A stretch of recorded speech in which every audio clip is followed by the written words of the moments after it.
Баярлалаа өглөөд бүр үргэлжлэж байна. Бид эхний зочинтойгоо ярилцахад бэлэн болсон байна. Бизнесийн эргэцүүн орчны тухай мэдээллийг та бүхэндээ хүргэнэ. Санхүү эдийн засгийн сургуулийн багш Батбуян студид иржээ.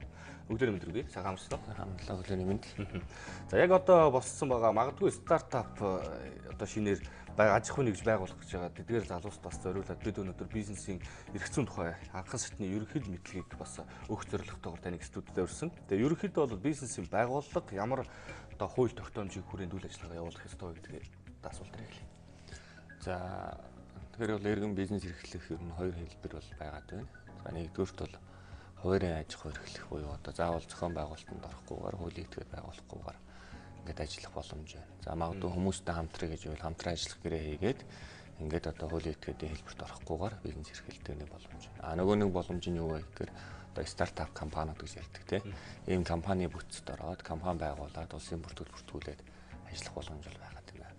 Гэхдээ бол нэг юмыг бол ер нь амьдрал дээр бодох хэрэгтэй юм шиг харагдаж байдаг. Тэр нь юу вэ гэхээр стартап байгуулчих, компани байгуулчих гэдэг байгуулах бол зүгээр яг нэг сэтгэл хөдлөлийн асуудал бол биш. Нэг бол байгуулна гэдэг бол дагаад маш том үр дагаврууд үүсдэг. Тухайлбал одоо ингээл сар болгон өдөр болгон тайлах асуудал гарч ирж байгаа.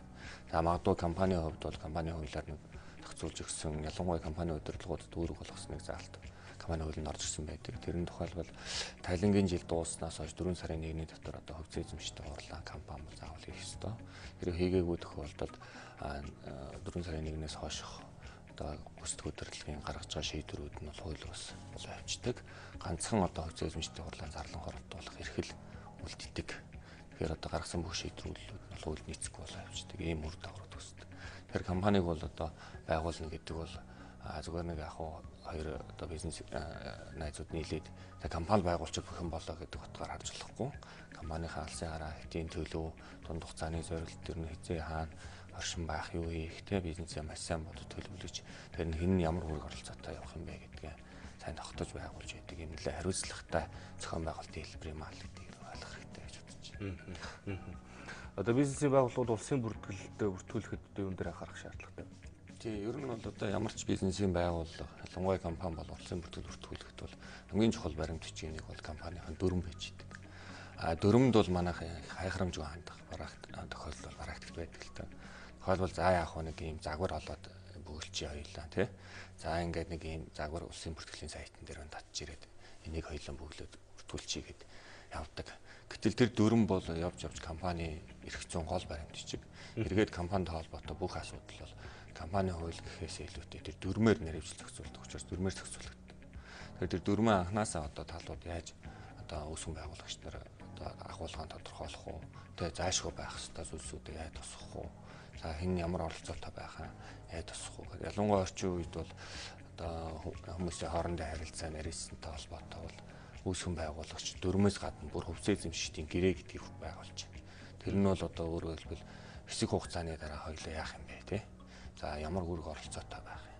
Хэсэг алдагдлаа яах юм гэдэг бүр нарийн одоо хүсэл зоригоо нэгтгэж тодорхойлсон гэрээг хүртэл байгуулж юм одоо эрх зүйн хувьд бол нэлээд одоо хөнгөнцөг ойлголттой болж эхэлж байна л да.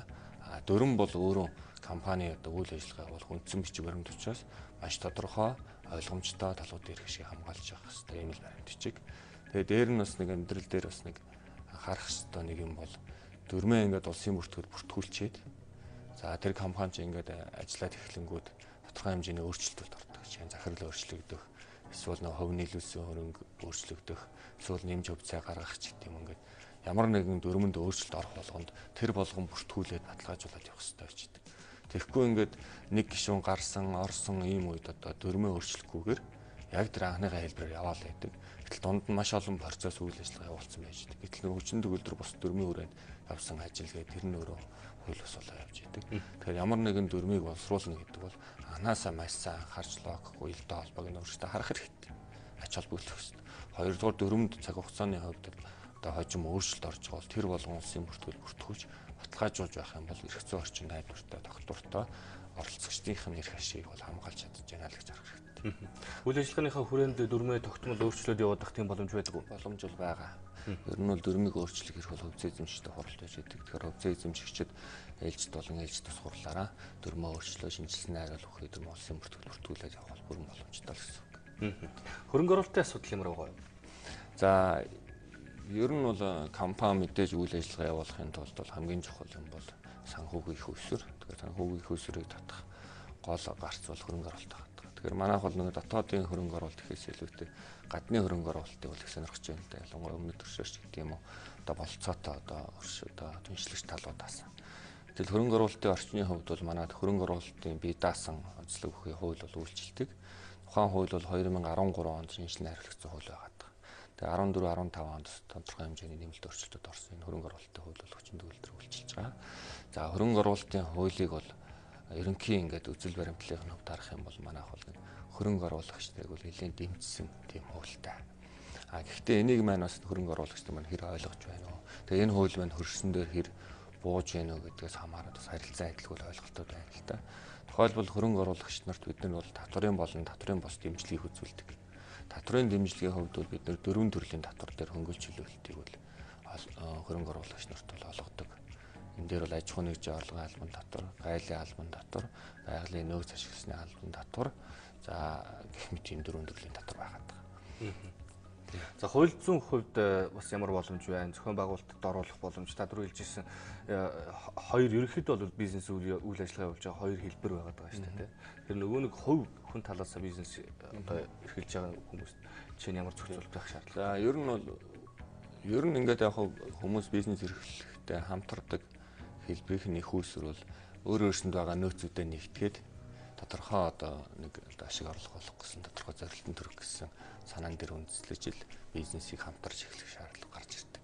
Тэгээ ингээм хамтран эхлэхийн тулд бол өнөөдөр бол яг ингээд чи тэгээрээ би ингээрээ гэдэг амаараа ярилцаад хоёулаа тохирсон хэлбэрээр эхэлж болно. Гэтэл хожим нөгөө ямар нэгэн хүчин зүйлээс болоод аль нэг нь амлалтанд орохгүй байх ч гэдэг юм уу. Эсвэл аль нэг нь одоо анхныхаа үргийг биелүүлэхгүй байх ч гэдэг юм уу. Ийм юмнууд үүсэх хандлага бол талуудын үл ойлголцол гарах тохиолдол гарч ирдэг. Гэтэл энийг зохицуулж өгсөн хууль зүйн боломж өгөх гэрээрээс хамтран ажиллах гэрээ байгаа.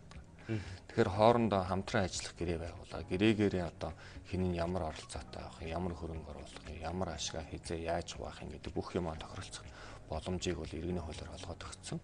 Тэгэхээр ер нь бол одоо юм нарийсж байгаа учраас хүмүүс хоорондоо хамтарч бизнес хийж байгаа бол хоорондоо хамтран ажиллах гэрээгээд гэрээгээр бүх юм тохиролцоод ингээд явах нь бол хууль зүйн хувьд бол маш их талуудад ашигтай гэдэг юм. Хожим эрх ашиг нь бол одоо тодорхой түвшинд хадгалж хамгаалж үлддэг юм л хууль зүйн боломж байгаа. Ерөн зүгээр ингээд аливаа зүйл одоо ингээд мэдээж хөгжил дэвшил бидэнтэй хамт явж байгаа учраас зайлшгүй ингээд цаг тутамд баг эрх зүйн шинжилэл хийх шаардлага байдаг байх л та.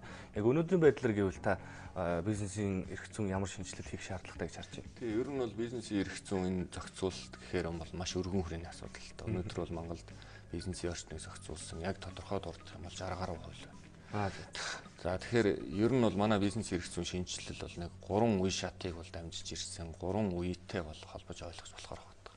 Эхнийх нь бол манайх анх одоо зах зээлийн эдийн засгийн харилцаанд шилжиж ирсэн үе буюу анхны одоо бизнес аж ахуйн үйл ажиллагааны тэр зохион байгуулалтыг бол хөөцөлж оролдох гэсэн үе буюу 91-ээс 2000 оны хүртэлх үе байгаад байна. Дунд үе гэж байгаа. Дунд үе нь болохоор 2000-аас 2010 оны хүртэл үе байна л да. Тэр нь бол нэг 90-д онд батлагдсан бизнесийн аж ахуйн хуулиудаа хоёр дахь удаагийн дахин шинжилж одоо дэлхийн нийтийн жишгийг хардаг ч гэдэм өөр орны онцлогийг харгалздаг ч гэдэм гэх байдлаар бол хоёр дахь удаагийн шинжилсэн үе бол 2000-аас 2010 оны үеийг хамарч байгаа. За эцэст нь буюу 2010 оноос хойш бол одоо энэ дэлхийн зах зээлийн эдийн засгийн одоо өрмөц онцлог энэ одоо IT технологи те энэ аж үйлдвэрийн хувьсгал эдрийг дагаад бол бизнесийн эрх зүйн одоо 3 дахь үеийн шинжилгээ асуудал бол одоо өнөөдөр яригадаад зарим ч гэсэн өөрчлөлтөд орсон явж байна. Тухайлбал одоо компани тухай хууль 11 онд шинжилгээ хариулогдлаа. Үн цасны зах зээлийн хууль 2013 онд өөрчлөгдлөө. Хөрөнгө оруулалтын хууль байна. За одоо ингээ хөрөнгө оруулалтын сангийн хууль эдгээр сая батлагдлаа. Гэх мэт ингээд хууль тогтоомжууд бол цаг үеийн дагаад бол өөрчлөгдөж байгаа. Гэхдээ энэ дотор бас зайлшгүй өөрчлөх ёстой юм хуулиуд нь бас хэвээрэн байгаад байгаа юмнууд ч бас байгаад байна. Тухайлбал энийг бол 1997 оны дампуурлын тухай хуулийг бас дурдж болохоор байна л да. Ер нь өнөөдөр бизнесийн байгууллага төлбөрийн чадварыг болж татан богж дампуурж байгаа үед 97 оны хуулийн процессор өнөөдөр бол хэрэг хан шийдвэрлэл ажиллагаа явагдаж байна. Дээр нь бол одоо орчин үед бол бизнесийн маргаан гэдэг юм уу бизнесийн зөрчилтэй холбоотой асуудлыг тусгайлан шийдвэрлэдэг процедур байхгүй. За иргэний хэрэг хан шийдвэрлэх тэр хууль тогтоомжоор шийдвэрлэж байгаа нь өөрөө цаг хугацааны хувьд их алдагдaltaй байдал. Дээр нь бизнес бол өөрөө цаг маш чухал. дээр нь одоо үнцэн чухал. Тэгэхээр ийм одоо чухал хүчин зүйлүүд бол одоо яг бизнесийн маргаан хэн шийдвэрлэх ажиллагааны явцад бол нөгөө иргэний процессын журмаар шийдвэрлэж байгаа нь бол жоохон одоо талуудын одоо эрх ашигт бол тийм одоо сайнаар нөлөөлөхгүй ийм дүр зураг бол ойртой харагдаж байгаа. Тэгэхээр ойрын хугацаанд шинжилэл хийх нэг зайлшгүй шаардлага бол энэ бизнесийн маргаан шийдвэрлэх процедурыг Монголд нэвтрүүлэх шаардлагатай. Гадны улс орн бол энэ тэргүүн хугацааны тодорхой бодиттой шийдвэрлэх процедурууд бол ингээд аль хэдийн үлдэгдэмжүүд нь ороод ирсэн байж байдаг. Бид бол бизнесийн маргааныг бол зүгээр нэг энгийн одоо өмчийн маргаан эсвэл нэг гэр бүлийн маргаантай бол зэрэг тавьж болохгүй л дээ. Бизнесийн маргааны цаана бол асар их өндөр ашиг орлого, асар их өндөр нөөц хүний одоо хөдөлмөр явж байдаг учраас энийг аргалзсан онцлог процедур бол Монголд хэрэгтэй л гэдэг талаас нь би бол судалж авдаг. Бас их бодож байгааг бол бас зүйл шүү тийм ээ. Ерөн зүгээр төрийн оролцоо бизнесийн байгууллагт ямар байх хэвээр болоо. Одоо хууль эрх зүйн орчныг сайжруулахаас гадна өөр бусад асуудалд нь оролцох ерөн тийм шаардлага байдаг уу байхгүй юу? Ер нь бол яг хөө төрийн оролцооны нэг 3 түвшин байдаг гэж ярьдаг л да. Нэгдүгээр төр бол их оролцох гэдэг асуудал байна. Хоёрдугаар төр бол бага оролцох. Гуравдугаарх бол одоо энэ хүн төрөлхтний хүсч яадаг оролцоо байна л да. Тэр бол алтан дундаж оролцоо. Тэр бол альва бизнест бол нэг алтан дундаж зохисоор оролцох ёстой л гэдэг зарчмыг барих ёстой. Гэтэ төрийн оролцоо бол янз бүрийн хэлбэрээр илэрч байгаа. Зохион байгуулалтын, зохицуулалтын гэх мэт. За гэтэл одоо бид нар төрийн оролцоог юу ч харах вэ гэхээр төр бол одоо ингээд жирийн явж байгаа бизнест бол гин шийдвэр гаргаад ингээд оролцох нь бол зохисхүүлтэй. Тэр бол ерөөсөө хууль заасан эрх хэмжээ чиглүүлэх өрөөнд л оролцох ёстой. Гэтэл тэр хууль нь бол өөрөө тэр энэ ч одоо оролцоо чиглүүлгийг одоо хангасан зорилго өгөх бизнес эрхлэгчдийн ч гэсэн эрх шиг төрнөөрөө хамгаалдаг энэ зохистой хууль байж ижил төрийн оролцоо зохистой тогтно л гэж ярих гэдэг. За баярлалаа. Бидний ярилцах хугацаа өндөрлөж байна. Үзэгчтэй охиныг өнөөдөр өглөө санхүү эдийн засгийн сургуулийн багш Батуянтай уулзуулж за бизнесийн эрх зүйн орчны за бас тухайн мэдээллийг ерөнхий мэдээллийг хүргэлээ. Ажилд амжилт хүсье. Баярлалаа. Баярлалаа.